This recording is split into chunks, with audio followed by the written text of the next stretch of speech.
Pemirsa, sehubungan dengan hal tersebut, Ketua Umum Dewan Pimpinan Pusat Ikatan Wanita Pembangunan Indonesia, Profesor Ajeng Marniati, melantik 26 kepengurusan IKAWAPI Provinsi di Indonesia untuk masa bakti 2018-2023. Dan pelantikan tersebut berlangsung di Anjen Momata, Banda Aceh, Kamis pagi.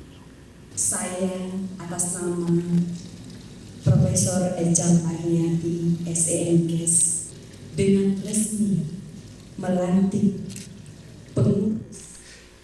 Pelantikan Dewan Pimpinan Daerah Ikatan Wanita Pembangunan Indonesia oleh Ketua IKAWAPI Pusat Profesor Ajeng Marniati ditandai dengan pembacaan SK pelantikan sekaligus penyerahan bendera petaka kepada perwakilan Ketua IKAWAPI Wilayah Timur. Di wilayah Indonesia Timur.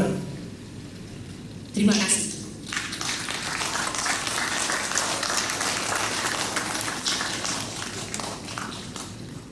Dalam sambutannya, Ketua Umum IKAWAPI Pusat, Profesor Marniati menyebutkan, pasca terbentuk di tahun 2016 silam.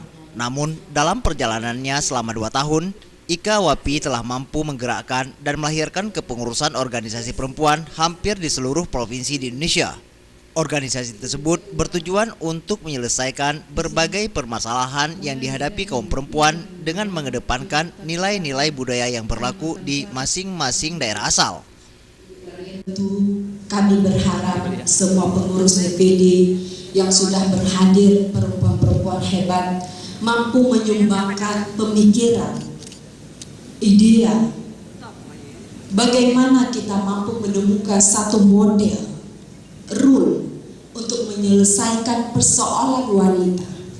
Kita akan menciptakan satu konsep bahwa masalah wanita di Indonesia harus terselesaikan dengan melihat berbagai culture budaya di daerah masing-masing.